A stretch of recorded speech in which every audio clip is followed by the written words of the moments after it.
All right, Chris, here we are in game number 2 of our second series of the night. These games come from our third qualifier, the round of 8. These teams vying for a spot in the CSL Grand Finals. It is the University of Guelph versus RPI, or Rensselaer Polytechnic Institute.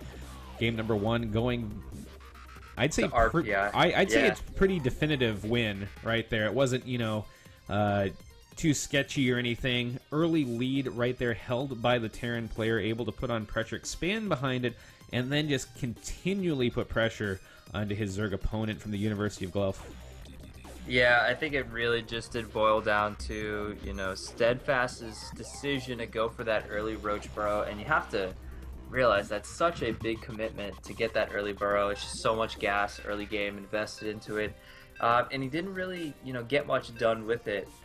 So it was a tough spot for him to recover from, and like you said, you only live, or you only YOLO once. You only YOLO once. Oh. Was able to keep that pressure up. Didn't really let Steadfast sort of, get his footing in the game at any point. So, well played by him. Gonna pick up that first win for RPI. So here we are in game number 2 on Whirlwind, spawning here in the top left position, representing RPI and trying to keep that going is going to be the pink Zerg player, Sissy HP. Yep, I'm just going to say with that. And spotting here in the bottom right position is going to be the blue Protoss player representing University of Guelph. It is going to be Shift. So we do have our first PvZ of the night, Shane, and I am pretty excited. You know what? I actually don't even know what race you play, Shane. What race do you? I play a little bit of everything, to be honest. So. Okay, you're a man of the world. Dabble. I dabble in many things actually. But right now I'm playing a lot of Zerg. Didn't have a lot of chance to play Heart of the Swarm, even though I had a beta key forever. Being a caster for all these great institutions, but real life and all that stuff. I'm still getting used to all these new units and new builds and new timings, to be honest. So yeah, there's a lot to take in.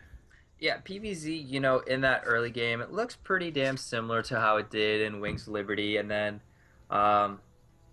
you start going off, and a lot of Protoss players just favoring that Stargate opener. Of course it was popular in Wings of Liberty, but now, with builds like Sky Toss becoming very tough to deal with as a Zerg player, Phoenixes being better, you can mix in the Oracle if you'd like, a lot of options, so I would be surprised if we didn't see Stargate, especially on a map this big. You really want those units to sort of roam around the map and give you that control. So pretty excited to see the first PvZ of the night. And yeah, man, RPI off to a good start. I just feel like cross positions on Whirlwind, man. I just feel like just a nice start already for our Zerg player. Yeah, that's what I was gonna just jump into. Man, this map, the size of it just blows my mind when you're cross positions on it. It seems like you can kind of do whatever you want. You have the general feeling it's probably gonna be a macro game. And look at this early Nexus going down here for the Protoss player. Yep, so he is gonna, feel comfortable enough to just sort of go for that Forge in the main base. And then the Nexus on the low ground, yep. So sort of a preference play. And that comes into play not only in the beginning for your wall off, but also in the mid game, when you're getting attacked by roaches or hydras, you're upgrading that +2 or that +3 attack and it gets sniped. And that's just the worst feeling in your gut because you can't put on that, that push that you wanted to execute in the mid game. So I can understand why a lot of players like to put that Forge in the main base.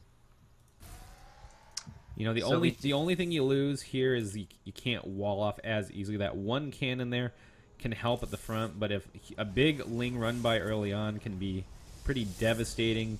This is such a large map, though, and as long as this is so key, having that watchtower in the middle, that Naga, which right now the Protoss player does not have one lone Ling sitting there, so he has a direct path, and I like this. He has one forward too. He needs to know the timing of that attack.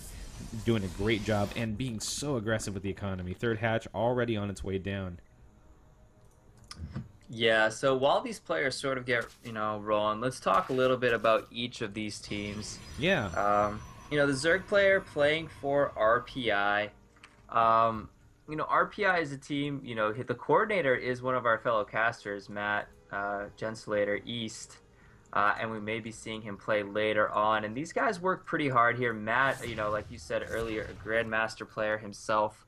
Formerly, right now, he doesn't have as much time to sort of, keep up that Grandmaster status, but a very talented Terran player nonetheless. And he said that his team feels pretty confident overall, but they've been having uh, just a lot of trouble qualifying. They didn't make it far through the second qualifier, so to make it even to the round of 8 in the third qualifier was a pretty big accomplishment for them.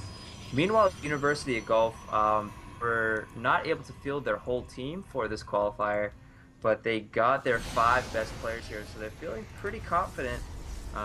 But like a lot of other teams, they're feeling the pressure of, just overall general busy schedules, exams, finals kind of hitting right around this time, so they haven't had a lot of time to sort of dedicate to practice.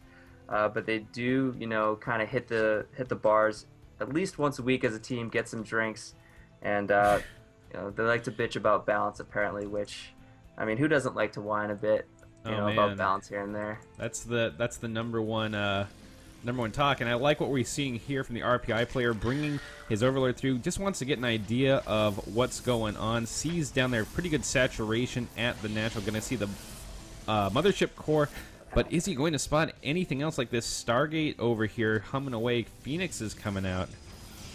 And is he going to see that Stargate? He's so close to seeing it. No, the Phoenix at the last second. He's going to pop in and slap him right in the face. So pretty much assuring that the Zerg player did catch the Phoenixes. So, not surprisingly, like I said, we do see that Stargate opener is going to be Phoenixes coming out initially in a very quick robotics facility, also coming out for shift. So he wants to do that classic Phoenix into potential Colossi transition. If you don't get that Robo Chain and you kind of get a little bit greedy, Hydra Tithings, you're just so vulnerable to them, especially now that they have that speed. You can kind of just straight up die. So it's something that you have to balance. If you go straight for Void Rays, you can eventually get that critical mass. But in this case, we do see the classic Phoenix opener from Shift. He's going to be able to get some great information, but probably not that much damage done. Man, Shift here from Guelph needs to do something, because right now all of the attention on the Zerg side has been on Econ. He's got these 3 bases pumping, and if we take a look at the income temp, already at 61 harvesters to 47, 3 bases. The third, though, I will say, getting started here for Shift, so he also being no slouch. The tech tree kind of already decided for him, so, well, I should say he's got his Phoenixes out here, the Robo coming down. What are we going to see here from our RPI player? So it looks like he is going to get, I really do like this play overall, getting that quick robotics bay, going to be getting those Colossi to, of course, protect his third base. And, even though Whirlwind is such a massive map, luckily the distances between the natural and the third base not all that long, so you can kind of position your entire army kind of in between these 2 bases on that ramp, and you cover pretty much everything. So the Colossi are going to be very, very useful. We do see Hydras and Hydra speed now started up, but with 1 or 2 Colossi, it's going to be more than enough to hold this off. Do we actually see? Yes, we have that Mothership core out, and it is almost at full energy.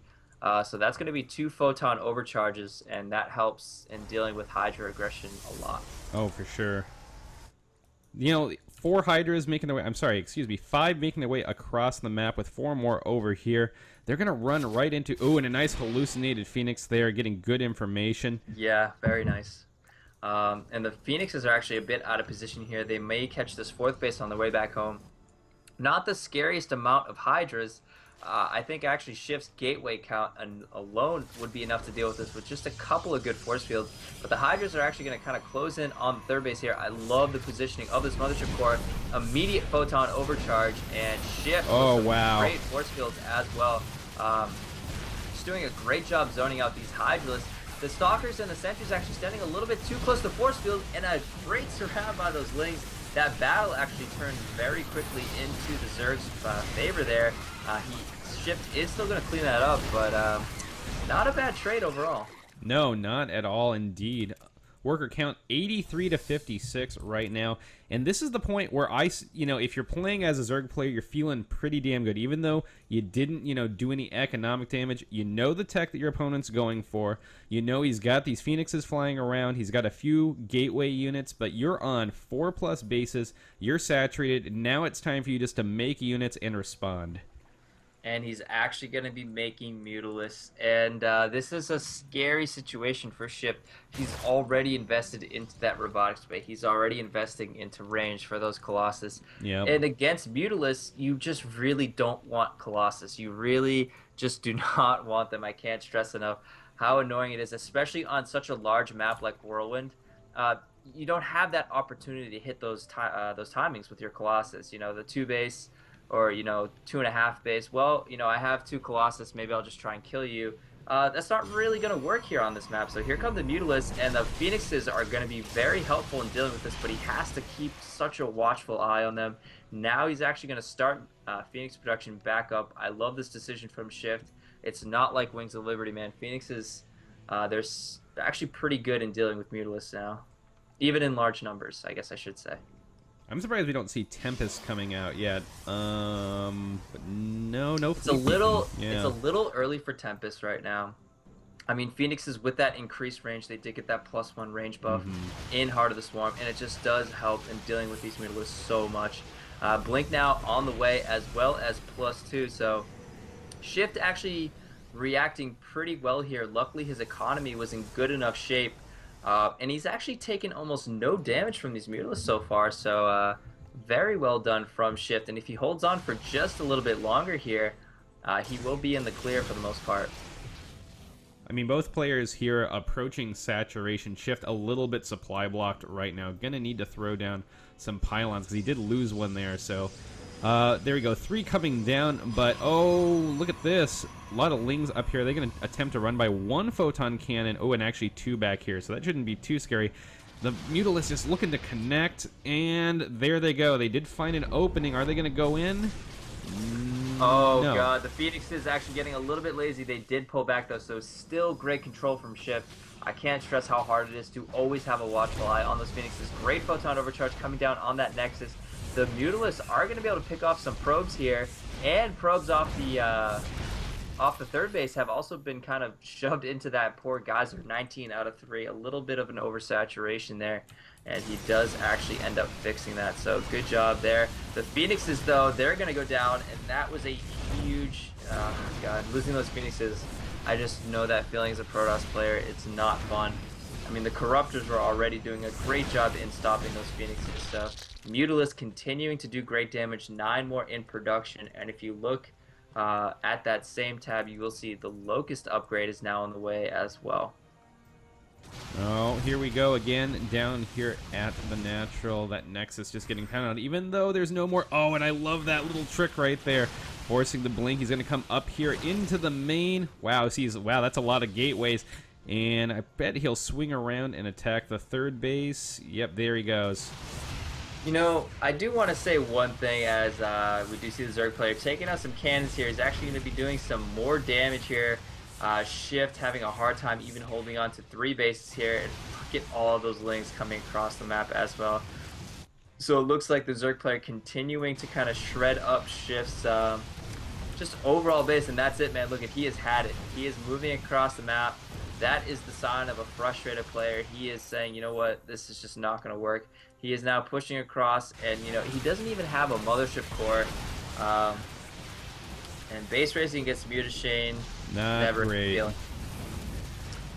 Yeah, so we do see Shift now going to be able to take out this base, but if you look at the supplies alone, I mean, 13 more Mutalisks in production, and that's all he really needs in this scenario is just a ton of Mutalisks.